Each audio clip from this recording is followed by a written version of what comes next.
Dibata biyya keenya keessatti argamu garuu faayidaan isaa baay'ee guddaa tahee fi biyya kamiyyuu yoo jiraattan ammarraa bittanii fayyadamuudhaan fuula keessan qulqulleeffachuu, laafifachuu akkasuma mootiyyuu biyyas yoo galtan magaalota xixiqqoo magaalaa baadiyyaa keessattis argachuu ni dandeettan. Assalaamu alaikum warahmatullaahi wabarakaatu. Ashama harka fuunee Oromoo koo guutuu jirtu amantiif kutaan osoo waliin qoodin. Kan asitti argitan kun kireemota fuula keenyaaf mijataa ta'an yookiin ammoo gogaan fuula keenyaa akka hin shunturree fi akka hin gurraachan yookiin maadiyaatii adda addaa fi walumaa galatti qulqullina fuula keenyaa laaffisuufis tahee diriirsuuf, addeessuuf addeen yoo jedhu fuula keessan jijjiiruu osoo hin tahin fuula keessan uumamaa yookiin ammoo namoonni hedduun jechuudha magaalas yoo tahe fuulli isaanii akka magaala teessanitti qulqullina qabaatee bareeduu fi san qofa osoo hin tahin kireemni kun dubartiin yeroo deettee yogguu ulfaa garaan isii kan shuntuure garaa isii diriirsuufis tahee namoonni tokko sababa furdinaa yoo qaamni isaanii hir'atee jedhe kan shuntuuruu fi akkasuma ammoo kan babarratudha. Hunda isaa furmaata yookiin ammoo dibata baay'ee filatamaa tahedha. Akkasuma ammoo zayitoleen gara biraa yookiin faafrikaan akkasuma ammoo bakka hedduutti zayitii irraa kan qophaa'u kan fuula keenya dibannu bifa jechuudha viitaamin C maal jennuun hundayyuu kan qabuuf keessatti yookiin ammoo kireema harkaa lukaa fi akkasuma ammoo kireemota qaama keenya guutuu looshinii dibachuu dandeenyus ni jira. Kireemni kun fuulli keenya akka bifa tokko tahuu fi yookiin ammoo dhibbarraa dhibbatti akka fuulli keenya qulqullaa'u kan nu gargaarudha. Akkasuma ammoo namoonni qaamni isaanii akka diriiraniif yookiin ammoo akka baay'ee miidhagaa lallaafaa bifa tokkichaan ta'anillee hedduu faayidaa guddaa kan qabuu fi kan nu gargaarudha. Kireemni kun faafrikaa adda addaa gosoolee yookiin maqoolee faafrikicha sanii kan hojjetamu jechuun kaampaaniin tokko fakkeenyaaf kaampaaniin Niviyaa hin hojjeta akkasuma ammoo kaampaaniilee hedduudha jechuudha kan hojjetani. San qofa osoo hin tahin saamunaan isaallee ni jira.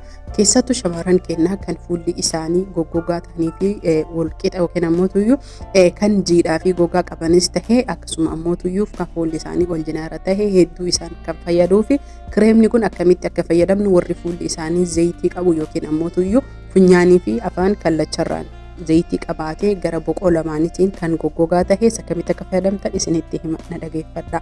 Tokkoffaa irratti saamunaa fuula keenya zayitii xuuxu yookiin ammoo saamunaa zayitii irraa bilisa tahee saamunoolee hedduutu jira jechuudha. Akka fakkeenyatti saamunaa hirdii, saamunaa kiyaaraa fi saamunaa absuudaa saamunoolee hedduudha. Saamunaa ruuzaallee ni jira.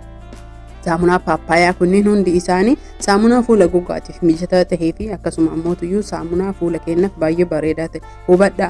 Kireemiin kuni kireemota lama qabadhee dhufe. Niviyaan gosa hedduun jira. Niviyaa fuulaatii fi looshinii qaamaatu jira.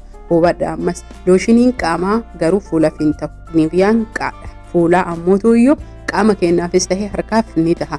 Sababbiin isaa fuulli keenya wantoota baay'ee waan danda'uu fi garuu ammoo qabbanas tahee wantoota alaa dhufan guutuu isaa waan simatee danda'uuf garuu ammoo looshineeta qaamni keenya uffatu lallaafaa yookiin urgaa'aa foolii gaarii qaban hin danda'u. Akka sababni isaa alarjii yookiin hasaasiyyaa nuti taha. Itti aansuun kireemni sirriitti ani Niviyaa caalallee jaaladhu yookiin ammoo walumaa galatti fuula namaa diriirsuufis bareechisuufis qaamasis tahee harkaafillee filatamaa ta'e kireema akka kaawwabatar. Kireemni kun akka biyya keenyatti illee maallaqa biyya keenya 200 akkas hin caalu ammatti jechuudha. Sa'aatii ammaa kana ijoolleen hundi isaanii bitanii kan fayyadamanii fi kan dibataa jiran. Kanaaf shamarran keenya kan biyya ambaa keessa jirtanillee sababa owwaa akkasuma ammoo hiraaraa fi yaadan warri fuulli keessan isin jalaa babbadee jedhe obsaan jechuudha. Yoo fayyadamtanii jettan galgala akkuma baratame fuula keenya saamunaa fuula keenyaaf mijataa taheen dhiqanne galgala fuula keenya maasaaja ittiin goone hubadhaa. Maasaaja jechuun sukkuumtanii fuula keessan kallattiilee maasaajiin ittiin godhamu viidiyoolee isiniif hojjedhee jira. Immoo ammas dabalataadhaan gaafilee namoota hedduu yookiin maatii kiyya haaraa dhufan waan ta'eef niin hojjedha inshaallah. Haalaan natti tolee yookiin ammoo yeroo qabaadhe jechuudha.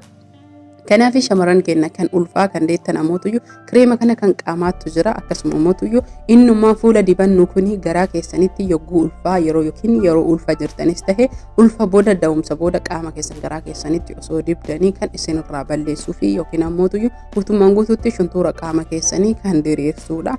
Hubadhaa kireemni kun akkaataan fayyadamni isaa guyyaa osoo hin tahin galgala hirriba dura kan fayyadamuu qabnudha. Kana jechuun kiyya fuula keenya dhiqannee tolchine erga fuulli gogee jedhee fuula keenyaan masaaja goona. Ganamas kaanee jennaan fuula keenya akkuma baratametti saamunaa fuula keenyaan mijataa taheen dhiqanne yoo dandeenye kireema aduu isuma kanarraa bitachuu ni dandeenya. Kakaawoo batariin kireema aduutu jira kan fuulaa kan rifeensaa kan qaamatii fi akkasuma mootuyyuu saamunaa qaama saamunaa fuula sanqofa osoo hin tahin kireem kakaawoo butariin kun kan rifeensaallee ni jira.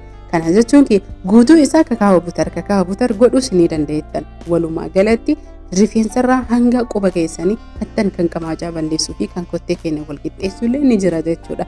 Isin barbaadan taanani kireema kakaawoo batar zayitii yookiin ammoo zayitolee viitaamin C fi viitaaminii E'dhaan qophaa'anillee isumarraa argachuu ni dandeettan. Hundi keessan faafrikaa isaallee fayyadamuu ni dandeettan. Hubadhaa sirriitti kana hunda caalaa kan sirriitti isin barbaachisu kireemni faafrikaan yookiin ammoo warshaan niiviyaa irraa hojjetamu foolii waan qabuuf jecha osoo dhaabbatuma yookiin kallattiidhumaan kireema kakaawoo batarii kana yeroo hedduu himeellee jira. Inni kun akkam jedhaa turtanii maaliif jennaani bakka kamittuyyuu ni argama. Suura asitti ani gadhiisu kana iskiriinshuut yoo godhattanii jettanii bakka kamiyyuu suuqa kamiyyuu akkasuma mootuyyuu bakka manni qorsaa jiru hundaayyuu san qofa osoo hin tahin bakka faarmaasii adda addaa irraallee ni argattani. Inni sirriitti ani jaaladhu fi inni tokkoffaan isa kana jechuudha.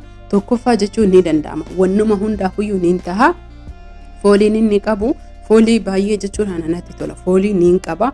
Foolii qorraa yookiin ammoo qabbanaaya kana jechuun kiyya. Foolii baay'ee nama hin miine yookiin nama hin jibbisiisne akkasuma ammoo foolii baay'ee hedduu ulfaataa hin taanee fi foolii qabbanaaya isa bareeda kan tahee qabaadha. Haala kanaan kireemota fuula keenyaa lamaan kana fayyadamuun dagatinaa isiniin jedha. Tokkoffaa irratti namni fuulli isaanii baay'ee jiidhaa ta'e kireema niiviyaa fuulaa jechuudha. Niiviyaa qaamaa looshinii osoo hin tahin kan fuulaa fayyadamuu ni dandeettani. Namni fuulli isaanii jiidhaa yookiin ammoo hundi isaanii fuulli waliigalatti fuulli gosoota jiidhaa gogaa fi jiidhaaf gogaa akkasuma ammoo kan barbaadeyyuu yoo ta'e jedhe kakaawaa butarii galgala dibattanii yoo barbaadan viitaamin C itti edaatanii yoo jettan yeroo gabaabaa fi ji'oota muraasa keessatti maadiyaatis tahee akkasuma fuula keessan jijjiirama hedduu irratti argitanii kana godhuuf ammoo torbaan yookiin guyyaa 2 keessatti jijjiirama arga jettanii hin yaadina.